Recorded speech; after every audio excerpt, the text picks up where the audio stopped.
අප්පච්චි ඔයා මොනවද කරන්න යන්නේ?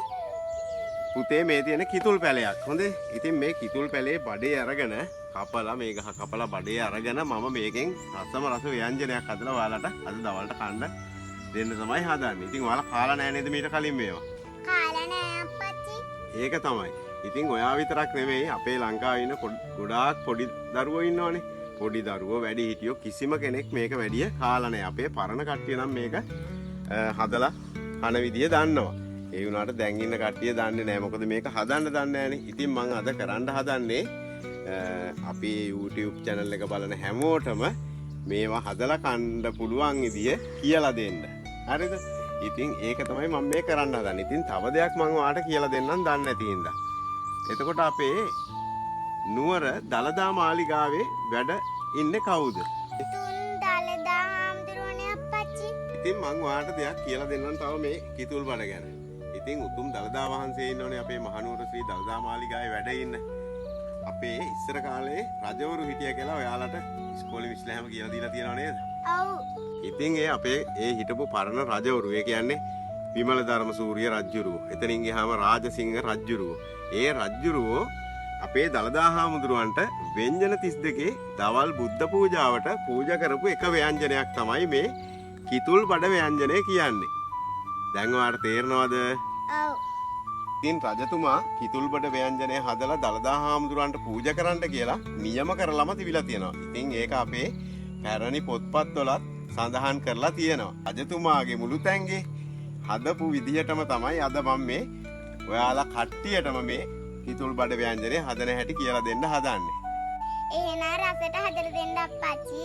මම මගේ පුතාට රසයට හදලා දෙන්නම්. එතකොට අපේ YouTube channel එකෙන් බලලා ලංකාවේ ඉන්න ඔයාලගේ පුතාලට එයාලගේ අම්මලා තාත්තලාත් මේවා රසට හදලා දෙයි. දැන් අපි මේක කපාගෙන විජහට මේ වැස්සුකුත් එන්නනවා. ඊට කලින් අපි ටක් ගාලා ගෙදෙට්ට යන් ඈ. ඉතින් යාළුවනේ අපි තෝරගන්නකොට මේ කිතුල් බඩේ ගන්න මෙන්න මේ ප්‍රමාණයේ කිතුල් ගහක් තමයි තෝරගන්න ඕනේ. මම මේ වගේ ප්‍රමාණය පෙන්වන්නේ ඔයාලා නැත්තම් හැම ගහක්ම කපලා දාන නිසා. ඉතින් මේ වගේ සයිස් ගස් වල තමයි මේ අපිට උමනා කරන කිතුල් බඩේ තියෙන්නේ. ඉතින් අපි මේක කපලා බලමු කොහොමද අපි බඩේ අයින් කරගන්නේ කියලා.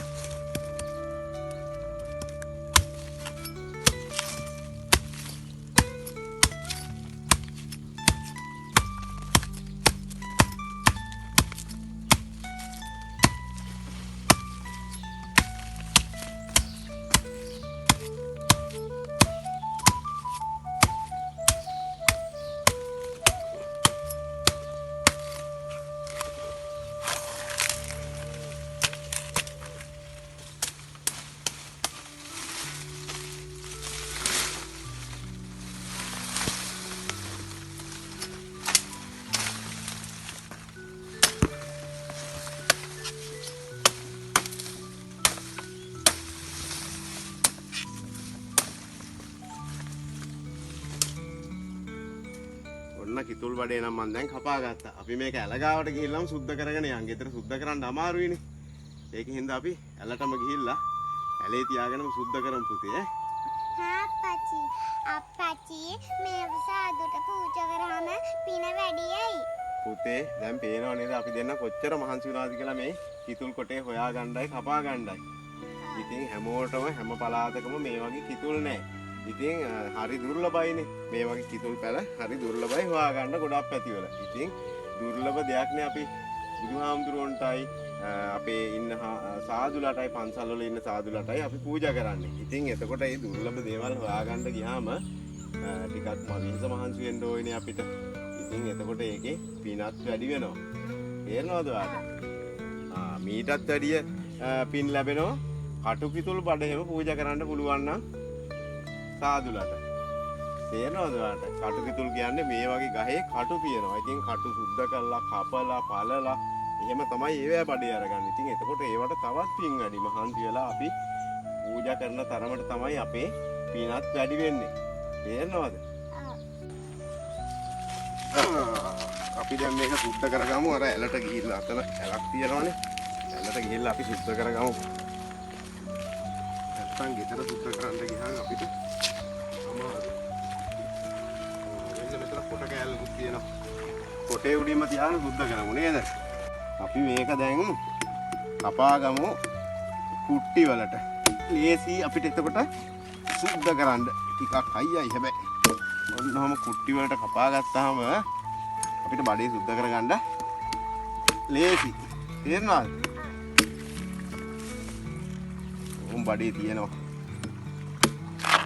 අපි මේක ලබන පාර දානෙට අපේ ගමේ පන්සලේ සාදුලට අපි හදලා පූජා කරමු ඈ.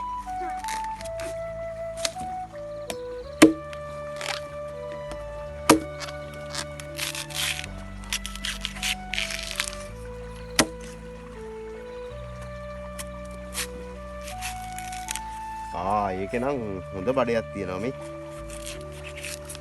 බඩේ ටිකක් තියෙනවා. නියම ගාන්ටේ ගහ. අපච්චි තෝරගත්තු ගහ මේ. බඩේ සුදු පාට තියෙන්නේ මේ. මේ තියෙන්නේ. ඒක තමයි වියන්නේ. ඉතින් අපි ඒක සුද්ධ කරගමු. අප්පච්චිය මට නම් ගොඩාරියම් මහන්සියනේ කොටේ උඩින් ඉඳ ගන්නද? වාඩි වෙන්න. චුට්ටක් වෙලා යනවනේ මේක සුද්ධ කරගන්න. එතකන් වාතරින් වාඩි වෙලා ඉන්නකො ඈ.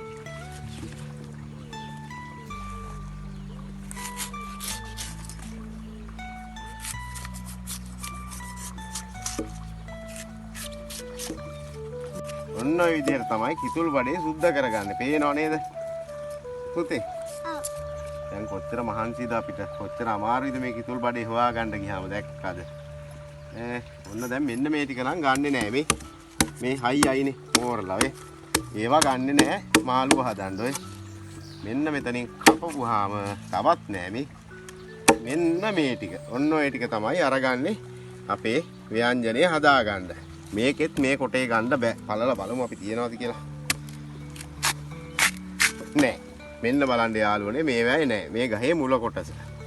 උඩ අග කොටසේ තමයි මේ කිතුල් බඩේ තියෙන්නේ. දැන් ඔයාලට පැහැදිලිවම පේනවනේ.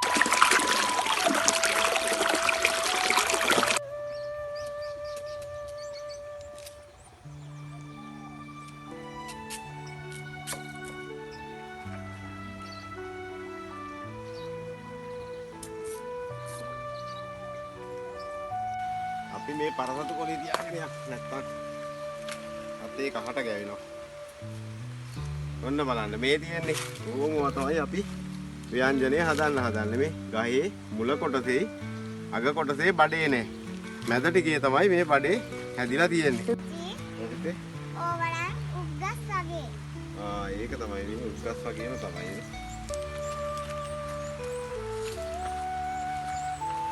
ඉතින් අපි ගෙදර ගිහලා හදමුකෝ රසට.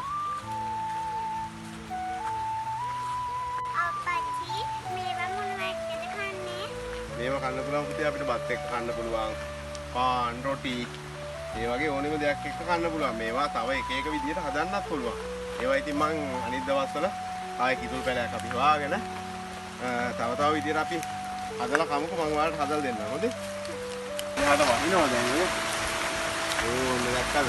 කිතුල් බඩ කපන්දාවට තියෙන අමාරුව. වහිනවා දැන්.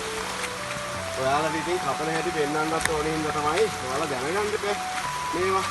මේ වගේ දේවල් ඔයාලා සමහරක් ඉතින් ඔයාලගේ විස්තර විභාගෙටත් එන්න ඉඩ තියෙනවා. මම ඒක තමයි ඔයාව එක්කගෙනම ආවේ. අම්මා බණීත් දන්නෙත් නැහැ පුතාව තෙම්මුවා කියලා. ඒ වුණාට මම ඔයාව එක්කගෙනම ආවේ. ඔයාලට දැන් මේ වගේ දේවල් විස්තරත් එන්න ඉඩ තියෙනවා. මොකද දන්නවද? එතකොට ඔයා දන්නවනේ කිතුල් බඩයක් ගැන කිව්වම කිතුල් බඩේ හැදෙන්නේ කොහොමද? කිතුල් බඩේ ගන්නෙ කොහොමද කියන එක දැන් අපි විජහට යන් ගෙදර වහිනවනේ.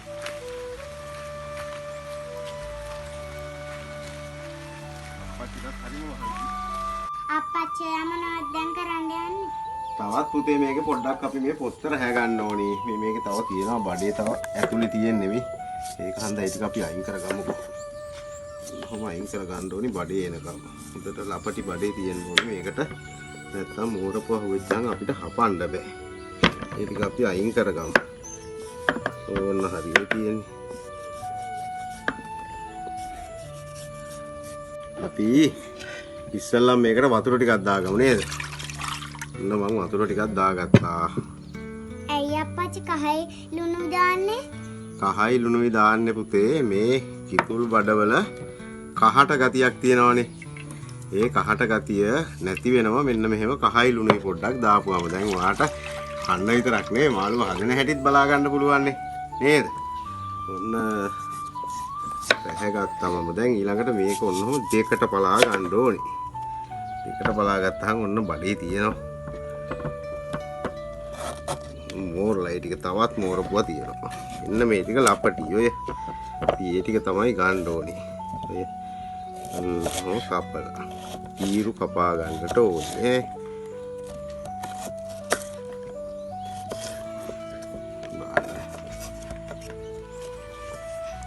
වා දන්නවද? මේවා සෑහෙන්න ගුණ කෑම තමයි.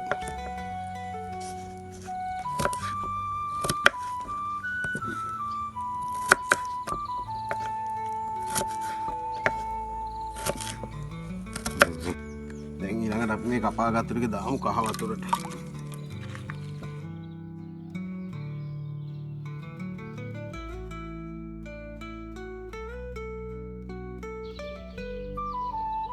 දැන් මොකද්ද කරන්න යන්නේ අප්පච්චි? ඊළඟට අපි මේ සුදු ලුණු ඉඟුරු ටික තලා ගන්න ඕනි. හැබැයි ඉතින් පොතු පිටින් තමයි තලා ගන්නෙ. හරිද? ඔයා දන්නවද? රජතුමාගේ මුළු තැන්ගේ හදපු විදිහට තමයි මම මේ දැන් හදා ගන්න හදන්නේ. ඔයා දන්නවද රජතුමාගේ මුළු තැන්ගේ කියන්නේ මොකද්ද කියලා? මොකද්ද? කුස්සිය. කුස්සියට. ඉතින් ඔන්න ඒ විදිහට හදන හන්ද තමයි මම මේ පහේ ටික ඒ විදිහටම අරගෙන තියන්නේ. ඉතින් මේ ටික මම දැන් මෙන්න සුදු ලුණු බිකි 4ක් ගත්තා. අරගෙන ඉඟුරු කෑලිත් මේ වගේ කෑලි 4ක් 5ක් අරගත්තා. අරගෙන ඉවරලා තමයි දැන් මේ කොටා ගන්න හදන්නේ. ඉතින් මේක අපි කොටාගෙන බලමු. අපි බලමු මේ ටික කෙටිලාද කියලා. දැන් කෙටිලා ඇත්තේ. අප්පච්චි ඒ ටික නම් හොඳට කැටිලා. ඒක තමයි මෙන්න මේ විදිහට මෙන්න මේ ගානටම කොටා ගන්නට ඕනේ. ඉතින් ඊළඟට අපි මේකෙන් හදා ගන්න තියෙනවා තව જાතියක්. අපි මේ ටිකත් හදාගමුකෝ. ඉතින් රජ කාලෙත් මෙහෙම කොටලා අඹරලා තමයි අරගෙන තියෙන්නේ පහේ වර්ග.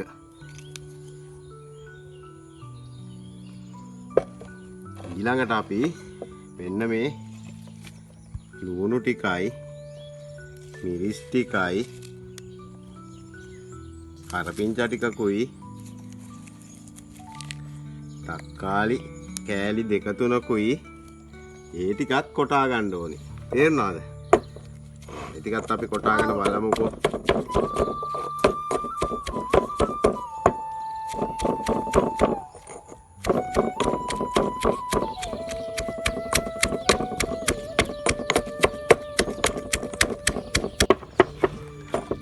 මෙන්න මේ ටිකක් දැන් හොඳට කොටා ගත්තා. හැබැයි ටිකක් වෙලා වංගෙඩිය පුංචි හන්ද මට ටිකක් වෙලා ගියා මේ ටික කොටා ගන්න. ඉතින් මරෙනවා. ඊළඟේ පොඩි වංගෙඩි ගත්තාම මේ වගේ හොඳට අඹර ගන්න පුළුවන්.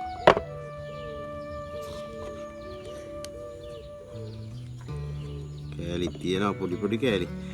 එකට කමක් නැහැ.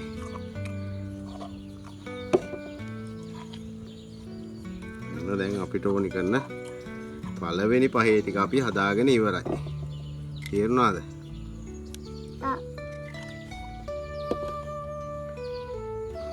ඊළඟට අපි මේ ටික මෙන්න මේ වගේ හොඳට හොදලා මේ වගේ භාජනයකට දාගන්නට ඕනේ. හැබැයි ඉතින් අපි ගත්තු බඩ දෙකෙන් එච්චර ලොකු ටිකක් නම් ගන්න බැරි වුණා අපිට.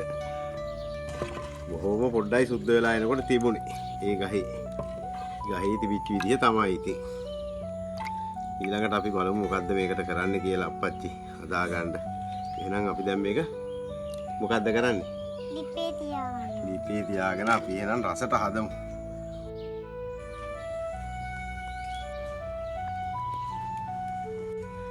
අප්පච්චි අයි ගෑස් ලිපේ හදන්න නැතුව දර ලිපේ හැදුවේ. දර ලිපේ හදන්න පුතේ. ඉස්සර කාලේ ගෑස් තිබුණේ නෑනේ ඉස්සරහට. ඉතින් මම මේ පරණ විදිහටනේ හදනවා කිව්වේ. රජ කාලේ හදපු විදිහට රජතුමාට හදපු විදිහටමනේ. ඉතින් ඒ විදිහට හන්ද මම දර ලිපේම හදන්න හිතුවා. දැන් ඊළඟට මම දැන් මේ තෙල් ටික දාගන්න හදන්නේ. ඉතින් හැබැයි මේ අපි වෙන්දට කන පොල් තෙල් නන් නෙවෙයි. මොනවද මේ තෙල් జాති කියලා දන්නවද? නෑ. මේ තෙල් වලට තමයි තල තෙල් කියලා කියන්නේ. ඔය හොඳ සුවඳයි මේවෙන් තමයි ඉස්සර රජ කාලේ ටෙම්පරාදු කරගෙන තියෙන්නේ තල තෙලෙන්. ඉතින් ඔන්න මං තල තෙල් ටිකක් මේ ඇතිරියට එකතු කරගත්තා. ඒ කියන්නේ සාමාන්‍යයෙන් තල තෙල් අවුන්ස එකහමාරක් විතර. තල තෙල් කෑවට අපේ ඇඟට අගුණෙකුත් නැහැ. ඒක තමයි ඉස්සර අපේ රජ කාලේ පරණ රජවරු. එතකොට අපේ අත්තම්මලා සීයලා ආච්චිලා අපේ පැරණි කට්ටිය තල තෙල් වලින් නිතරම ආහාර උයාගෙන තියෙන්නේ. ඔන්න දැන් තෙල් ටික අපේ රත් වෙගෙන එන්නේ. ඉතින් තෙල් ටික රත් වෙගෙන එනකොට මම මේකට එකතු කරගන්නවා අබ තේ හැඳි දෙකක විතර ටිකක්. ඔන්න මං අබ ටික එකතු කරගත්තා. දැන් මේ හදන්නේ මම රජ කාලේ හදපු හොඳ සුවඳ තෙල් එකක් තමයි මේ ඉස්සෙල්ලම හදාගන්න හදන්නේ. ඉතින් මේ වගේ තෙල් ඉඳගෙන තමයි ඒ කාලේ අය කටු කිතුල් බඩ, වේ බඩ, පොල් බඩ, කිතුල් බඩ වගේ ಜಾති ටෙම්පරාදු කරගෙන තියෙන. ඉතින් තල තෙලෙන් හදලා ගත්තාම කෑම හරිම රසයි. ඉතින් ඒ හින්දා තමයි මම මේ ඔයාට තල තෙලෙන්ම හදලා දෙන්න හදන්නේ. ඔන්න ඉතින් මම අර අඹරාගත්තු සුදු ලුණු ඉඟුරු ටිකත් මේකට එකතු කරගන්නවා. මේ ටික තල තෙලේ හොඳට ටෙම්පරාදු වෙන්න අරගන්න ඕනේ. ඔන්න ඉතින් මම තල තෙලේ මේ ටික හොඳට ටෙම්පරාදු කරගන්නවා.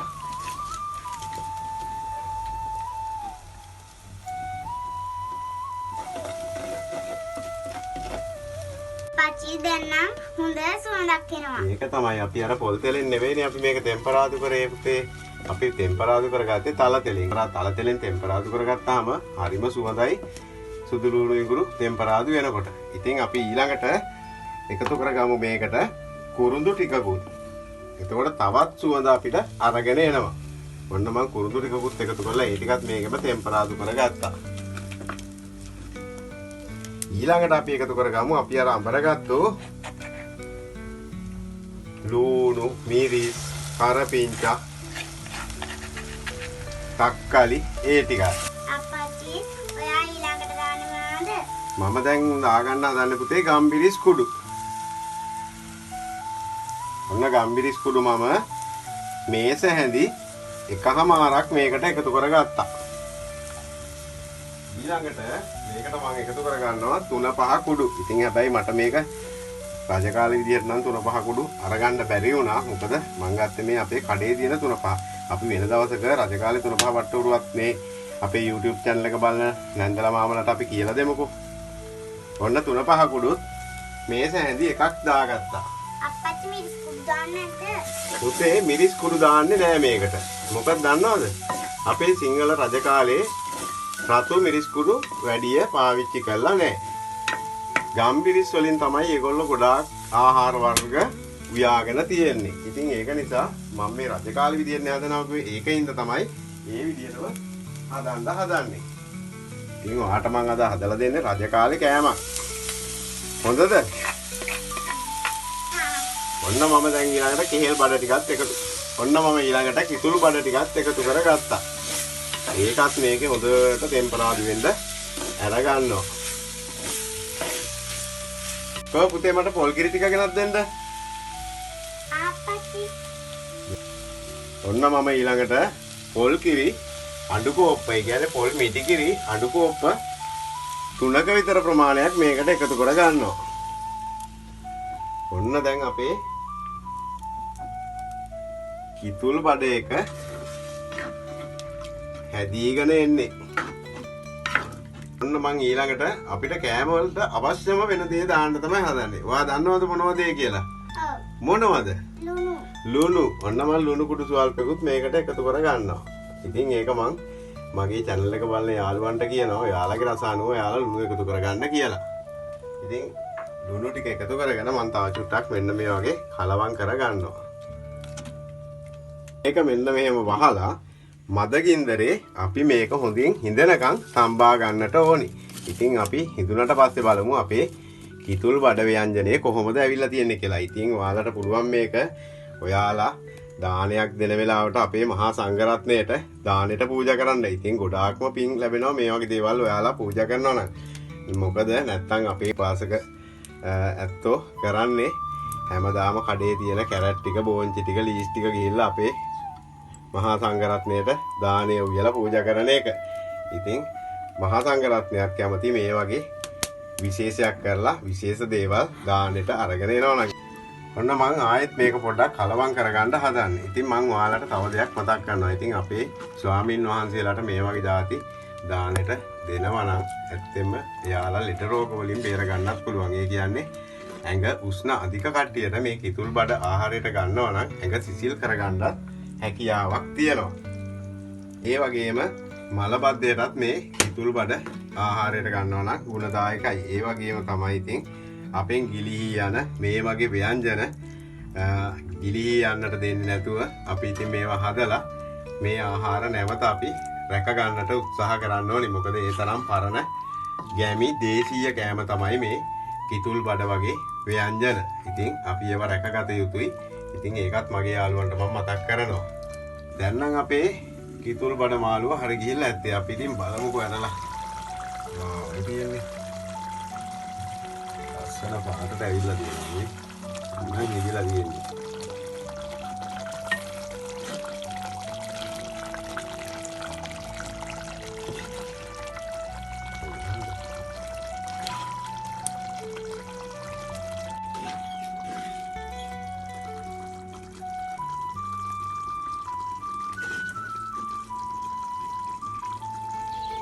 මම එන්න ආක කිතුල් බඩ එක හැදුවා කොහෙද ආන්නේ? අනින්නේ. කාලා බලමු අපි මේක රහ.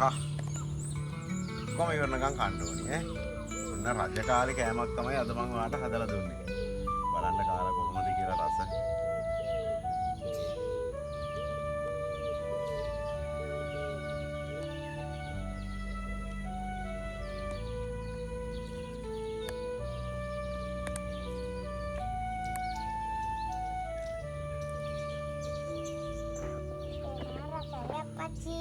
ඉතින් ඒක තමයි මේ වගේ ගමේ ගොඩේ තව කොච්චර කෑම ಜಾති තියනවද අපිට හදලා රසට ඔයාලා වගේ පොඩි අයට ආහාරයට ගන්න පුළුවන් ಜಾති. ඉතින් මේ වගේ වස විස නැති කෘතිම රසකාරක නැති කෑම වර්ග ඔයාලා ආහාරයට ගන්නවා නම් අපිට පුළුවන් අපේ අර මහරගම පැත්තේ තියෙන පිළිකාරෝහලේ ළමා වාට්ටුව අයින් කරලම දාන්න. ඉතින් අද කාලේ ගොඩාක් පොඩි දරුවන්ට පිළිකා ඒ වගේම ඊයවැඩියාව හැදෙන්නේ අපේ ලොකු අයගේ ඌමනාවක් නැතිකමින්ම තමයි. තේරෙනවද? මේ අප්පච්චි හදලා ඔයාලට දෙනවා වගේ අපි නැන්දලා මාමලාට කියමු මේ වීඩියෝ බලලා මේ විදිහට ගෙවල් වල ඔයාලා වගේ පොඩි බබාලට මේ වගේ කෑම ಜಾති හදලා කන්න දෙන්න කියලා. එතකොට ඔයාලා දන්නේම නැතුව මේ වගේ කෑම ಜಾති වලට හුරු වෙනවා. ඉතින් මේවා කිසිම වසක් විසක් නැහැ. එහෙනම් යාළුවනේ ඉතින් මට මේ වගේ වීඩියෝ දිගටම අරන් එන්න මගේ cook with world channel එක subscribe කරන්න, comment කරන්න, like කරන්න අමතක කරන්නත් එපා.